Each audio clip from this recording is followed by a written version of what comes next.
Hi viewers, welcome to our class on emotional intelligence. In your previous class, you learned what are emotions, what is an intelligence, and what is emotional intelligence and importance of emotional intelligence. Now let us look at emotional intelligence for students. Yes, you learned that emotional intelligence is an ability to understand, interpret one's own emotions and as well as others and responding appropriately to others. And if you look at the present education system, it's mostly focused and emphasized on academic results. So, if you observe the student's life here, how it is going on and what is doing in their life means they are simply attending classes or tutorials or coaching classes, and particularly they are preparing for submitting assignments and writing exams. So if we observe students' life, something is missing in their life, that are understanding others' emotions, forgetting to take care of their own health, physical and mental, and emotions are also missing in their life if we observe present day students' life. In most of the students' life, these are missing. So, what are the reactions of students without emotional intelligence and with emotional intelligence? If we observe, if we differentiate these two, then we get an idea and we know what is the importance of emotional intelligence. Now, let us look at the students who are without emotional intelligence. They are argumentative with others for trivial things, and they refuse to listen to others, and in turn they argue that the other person is wrong. They try to win at any cost. These we can observe in the students who are without emotional intelligence or with less emotional intelligence. And if we observe the students who are with emotional intelligence, they behave like this. They can understand others and encourage them, and they can listen to others, and they accept if any wrong thing done by him or her and corrects the mistake by himself or with the help of others. They accept it. And students who are with emotional intelligence, they give respect to others' views and win with the support of them. Here we can see win-win policy. So these students try to win and try to make others win. That is the difference between the students who are with less emotional intelligence and who are with good emotional intelligence. And if you look at the students who are with less emotional intelligence, they get annoyed when others expect them to know how they are feeling. Here it means, suppose if I have an intention to know about my friend, when I ask my friend, how are you and what are you doing these days, like that, if my friend is with less emotional intelligence, he or she reacts in a different way. They get angry. Why she is asking about me? Like that they feel. And students who are with less emotional intelligence, they behave insensitively. For example, they can make a joke at funeral time.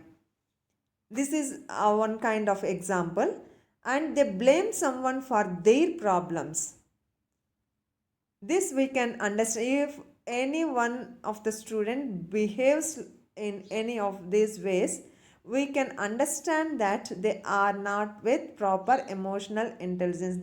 They are not with emotional intelligence. And if we look at the students who are with emotional intelligence, they respond like this in these situations. They do not get annoyed, but they are pleased, behave sensitively, and they comprehend appropriate timing, and they never blame others, identify their problems, and search for solutions. This is the attitude of students who are with good emotional intelligence. And in some other contexts, students who are with less emotional intelligence or without emotional intelligence, we can observe an unexpected emotional outburst that seem overblown and uncontrollable in them. But with emotional intelligence, students try to able to understand, interpret, and respond appropriately to the emotional tone. If we come to the students who are with less emotional intelligence, they struggle to maintain good relationship. But students with good emotional intelligence, they can maintain good relationship with his or her friends. Now, let us look at the emotional intelligence and its impact on students' life.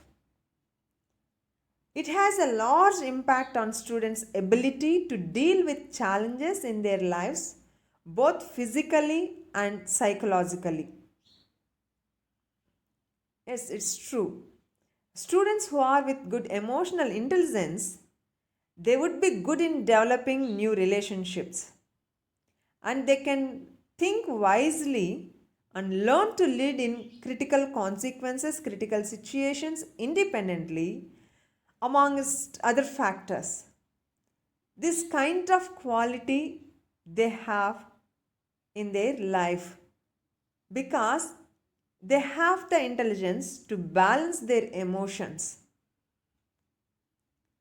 And so, when do we use this emotional intelligence?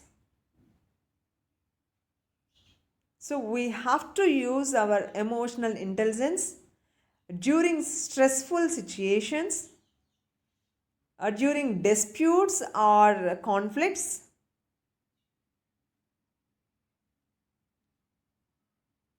and in anxiety mode, in the irritating situation, during frustration, in disappointment mode, in passive mode, and with pessimistic thought, and in depression. During these situations, we have to use our emotional intelligence. And now let us look at where do we use emotional intelligence.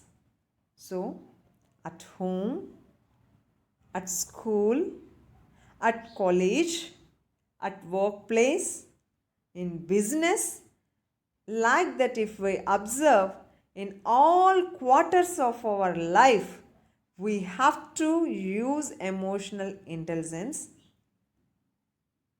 when the time, when the need arises. How to deal with negative emotions. So, in your previous class, you learned that we have positive emotions and negative emotions. And now, let us look at how to deal with negative emotions.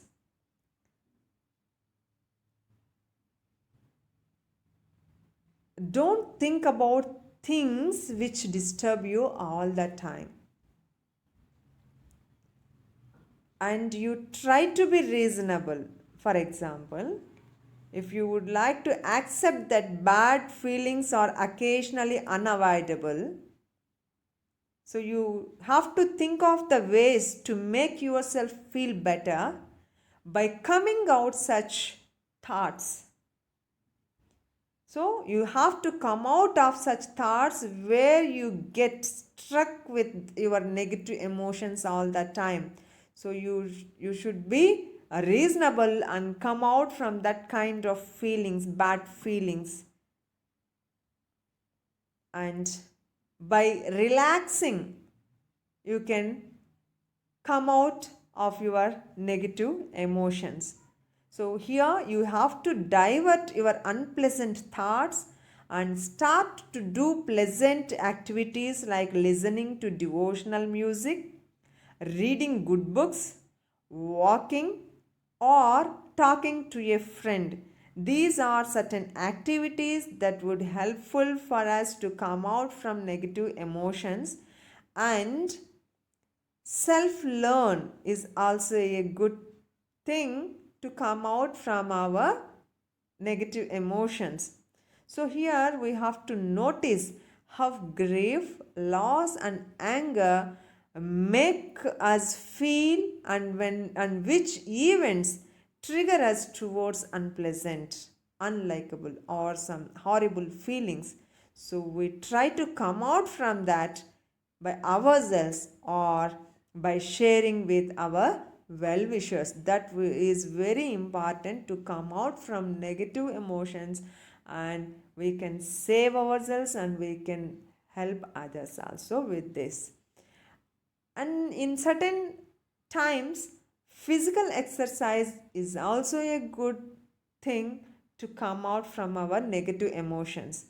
So, like doing yoga or aerobic activity lessens our lowers our level of strength chemicals, negative emotion, and allows us to cope better with negative emotions.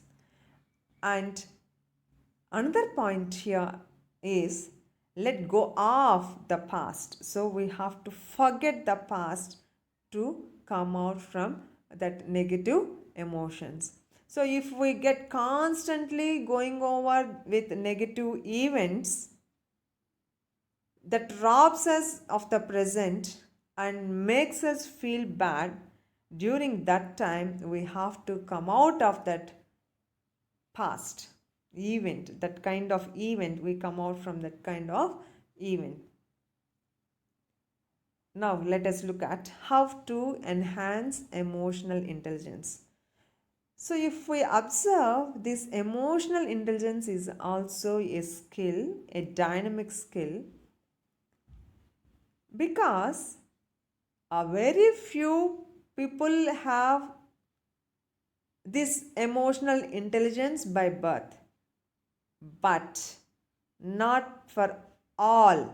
So we can learn it by constant practice.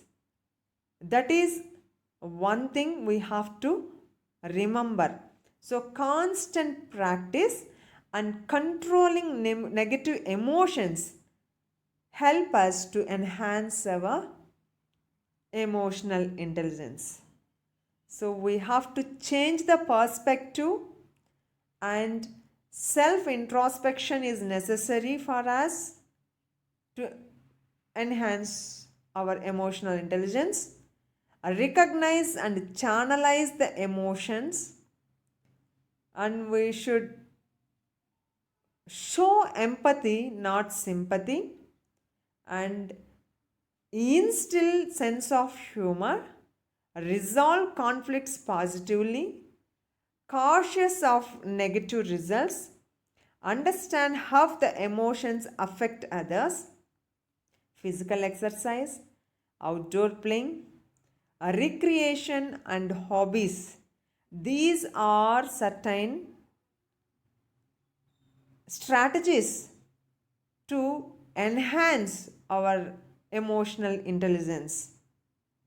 So, here I would like to quote two slokas from Bhagavad Gita that relates to emotional intelligence. These two slokas are taken from the second chapter, Sankhya Yoga. Sankhya Yoga means analytical study of the soul and the body. So, in this chapter, not only these two, we have many slokas that help us to change ourselves from negative to positive,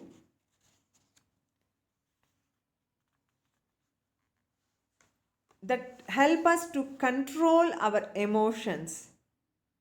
Here, the first one I quote is 62nd sloka. ध्यायतो विषयान् पुंसः संगस्तेषूपजायते संघात् संजायते कामः कामात् क्रोधोऽभिजायते. Here the meaning for this sloka is, while contemplating on the objects of the senses, one develops attachment to them. So, attachment leads to desire, and from that desire arises anger. And the next sloka here is Krodhat bhavati sammohaha sammohat smruti vibramaha smruti bramsat buddhinaso buddhinasat pranasyati. So, anger leads to clouding of judgment, which results in bewilderment of the memory. And when the memory is bewildered, the intellect gets destroyed. And when the intellect is destroyed, one is ruined. So, we have to control our emotions. We should think intellectually. We have to balance our emotions.